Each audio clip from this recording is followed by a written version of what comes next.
Hi, this is Pete Reed from Illuminate ICT, and today what I want to have a quick look at is playing with Google Maps and how we can create custom maps. Now this can be used for all sorts of different reasons. So say for example you're a small charity and you want to show where people can access your services, then you could create yourself a custom map that would show the local areas where people can access the things that they want to access. Or indeed it could be that you're planning a holiday and you want to actually create a map of the areas that you actually want to visit. Or indeed you've got visitors coming to see you. You can create a map and show people where they want to go or what they would like to see. So again, we can actually use Google Maps and custom maps in a variety of ways. So let's actually move across into custom maps and have a look at how we do this. So here we are on Google, and as you can see I am actually signed into Google, so we're hot to trot. And the first thing I want to do is to come across onto this list of apps and select Maps. So here I am on my Maps, and here I want to come down to it says My Custom Maps. And on my Custom Maps I can actually go and create a custom map. Now it does require you to be signed in before you can actually use this, but the first thing we've got up here is where we can actually give the map a name, and this is my childhood map. Okay, and these are places from my early years. So again, I can now save that down, and I've now actually given this a name. So what I want to do first of all is move down to the place where I'm going to be. So I'm going to 19 Austral Avenue, and there it is, 19 Austral Avenue, Woolston. And the reason it's gone there is because that is the first place that I can remember living as a child. Now as you can see here, we've actually got our map. So what I want to do now is to be able to sort of play about with this a little bit. So the first thing I'm going to do is I'm going to click onto here, and then I can click on to add to map. Now what's happened now is it's added this to my map, and then here I've got the pencil so I can edit what that actually says. So the first thing I'm going to edit is 19 Austral Avenue, and I'm just going to put my first childhood home that I can remember. Okay, now here what I've got is I've got the ability to add an image or a video. So I'm going to click on to add an image, and I'm going to add an image URL, because what I've got here is a photograph that was taken in the front garden of that house when I was a child. So there it is, and that's me stood large and proud in the middle there. So that's the image that I actually want to use.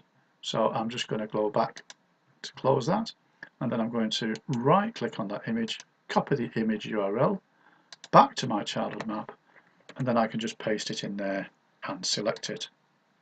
Okay, and so I can actually put some additional notes underneath there. So it could be, for example, that I may want to, let me just click onto there, say this is a family gathering in the early 1960s. Okay, and then I can make it, then I can save that. Clicking on across there would actually move it back, and so I've now got this information here, and if I click onto it I can get the picture, the photograph up. Now the next thing I want to add in is where I went to school. Now from here I would walk up here, down Barnfield Road and across Hall Road, and the school was down here. This was Woolston County Primary School. Now as children we had to use the entrance down the side here, because that's where the entrance was for the infant school. So here I've got the ability to add a marker. So I can click onto there, point to the place where I want it to go, and then I can actually type in something like infants school entrance. Oops, let me go and correct my spelling.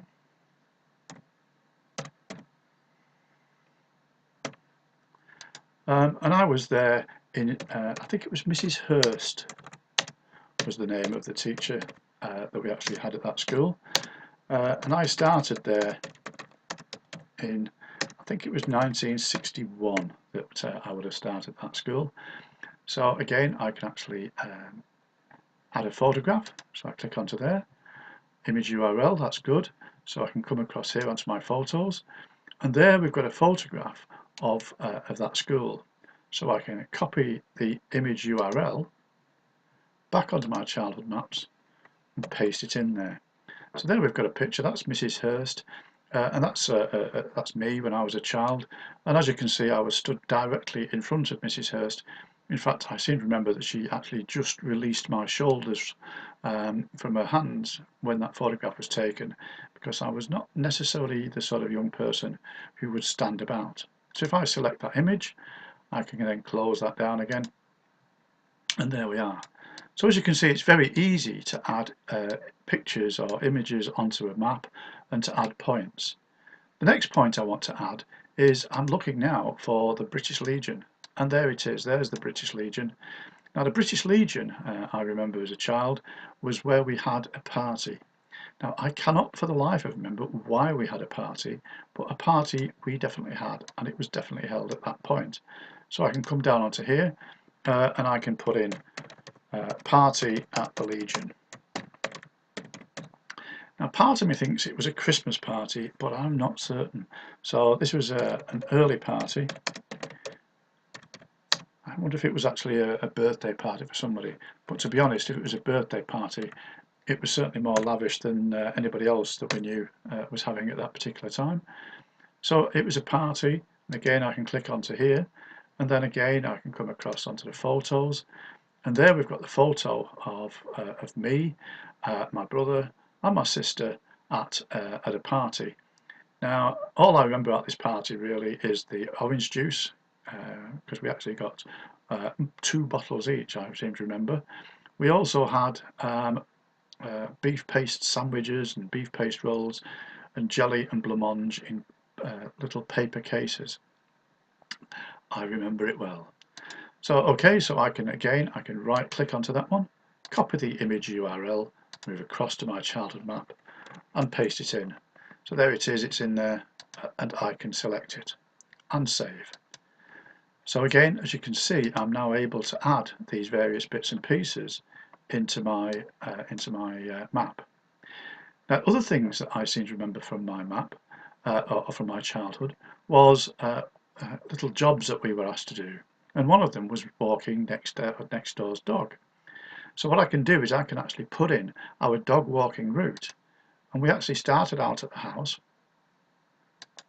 and then we'd walk up to the top of the road, down here to the bottom, and then across Hillock Lane, all the way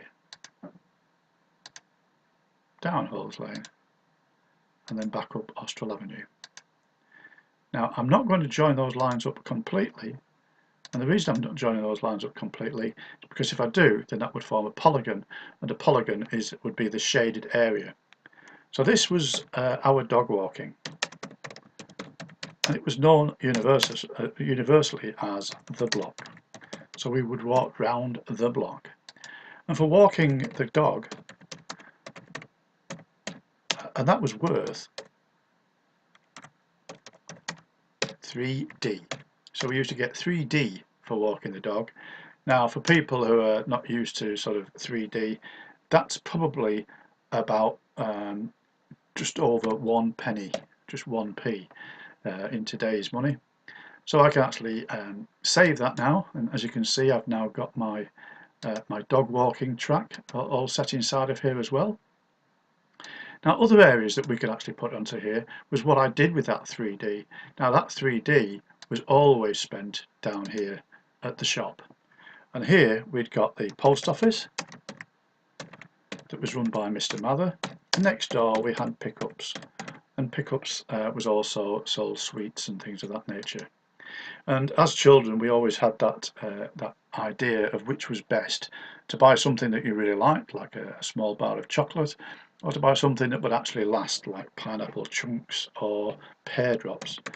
And I seem to remember buying pear drops and gobstoppers with the idea of being able to make them last as long as possible. all the way down to the little nut in the centre. And again, we'd actually go there on a fairly regular basis when we were young children. Okay, so up until about the age of 7 or 8, that was probably the extent of my stamping grounds. From there, we actually moved on. So when I was about 8, 9, something of that nature, we started to play all sorts of games. Now here, Manchester Road was a no-go area. You were not allowed to go across Manchester Road under any circumstances, under fear of retribution. So here is Grey Mist. And Grey Mist was one of the places that we spent a lot of time as children. So Grey Mist was where we actually learnt fishing, we built rafts, and we went swimming. And we went swimming mostly because we couldn't build rafts. But that was very much an area that was out of bounds. So again, we went there on a fairly regular basis, but it was certainly not allowed. The other area that we went was across this way, and we went down here to a place down here where we used to call Peggy Vultures. Now, I don't remember this stream being laid out in that manner. That stream, I'm sure, has been reassigned to take all sorts of different shapes, because it used to be a very different shape. But down here, we actually had all sorts of other things. So, for example, here there was a farmer's field. And the farmer every year grew potatoes. And what we would do is every year we would actually go in and borrow some potatoes, I think is the technical phrase, and then we would come back and build campfires and roast potatoes until they were black as charcoal and fairly horrible, but we used to sort of wolf them down and really enjoy ourselves. Now this area here we used to call Peggy Vultures. So again, let's actually put in a little area here. So this area here we would call Peggy Vultures. And as you can see, we've actually got the area there nicely set up where we can actually go in and play about with it and change anything that we actually want. Okay, so as you can see, it actually gives us some indication of the way that it's actually laid out as well. So as you can see, we've got all of these different tools that we can actually use in order to be able to describe the areas that we actually had, or the points and areas and walks and things of this nature. So as you can see, what we've actually got here is the area that pretty much summed up my childhood. Everything else that we did up until the age of about 11 outside of that region was very, very rare indeed.